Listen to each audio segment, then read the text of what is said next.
Hello, Leslie. class. I'm going to read today this story. It's Corduroy. Can you see it? It's going to be a little funny for me because I'm trying to get it onto the screen. Okay?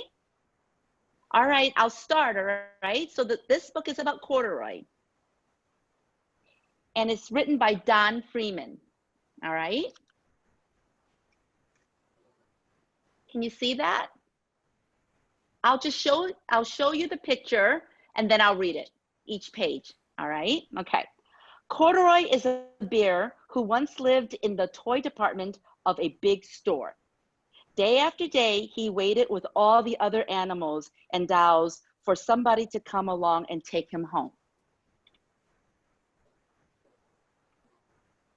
Can you see that?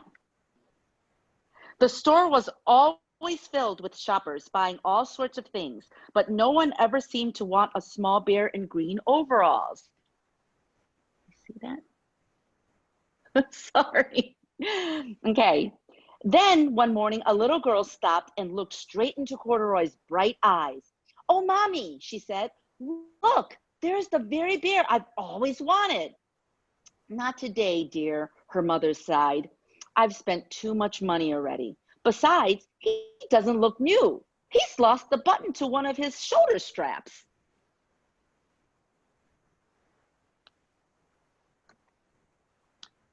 Corduroy watched them sadly as they walked away. "I didn't know I'd lost the button," he said to himself. "Tonight, I'll go and see if I can find it."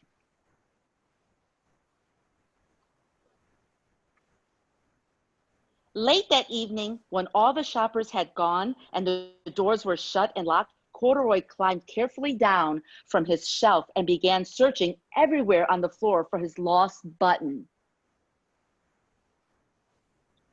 So he's walking around looking for his lost button. Suddenly, he felt the floor moving under him. Quite by accident, he had stepped onto an escalator, and up he went. Could this be a mountain? He wondered. I think I've always wanted to climb a mountain. But see, he's actually on an escalator, although he thinks it's a mountain. He stepped off the escalator as it reached the next floor, and there, before his eyes, was a most amazing sight. Tables and chairs and lamps and sofas and rows of beds. "This must be a palace," Corduroy gasped. "I guess I've always wanted to live in a palace." See, he's walking around the department store, but he thinks it's a palace. You see that? He wandered around admiring the furniture.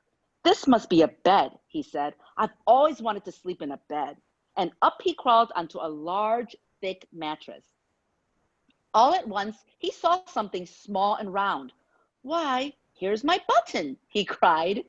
And he tried to pick it up, but like all the other buttons on the mattress, it was tied down tight. He actually thinks that's his button, but it's actually on the mattress. If you guys have a mattress, sometimes there's a button on the mattress.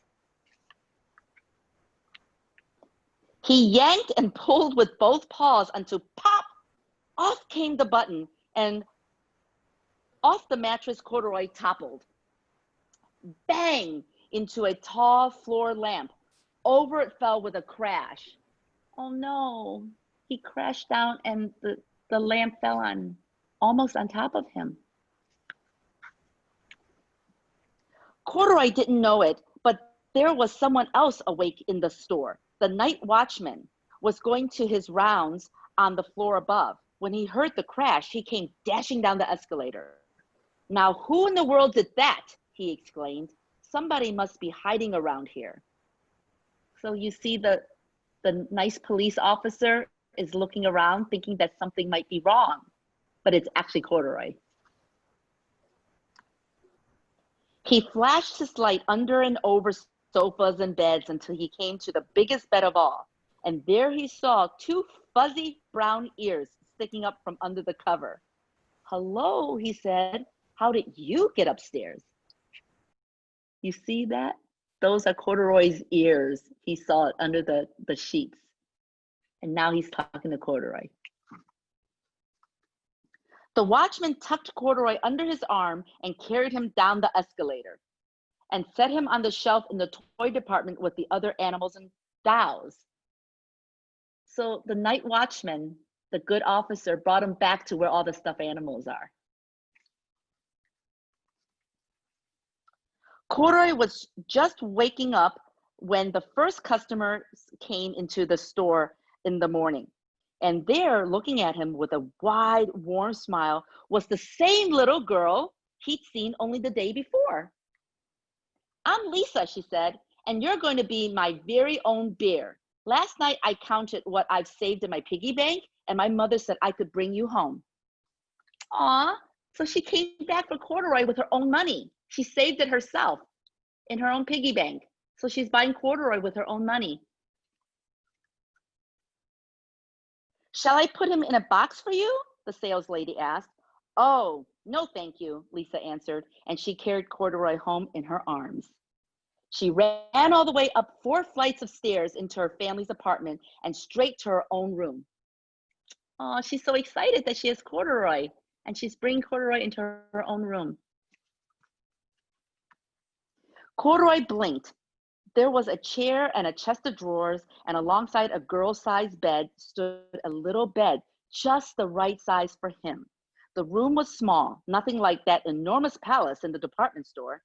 "This must be home," he said. "I know, I've always wanted a home." Aw.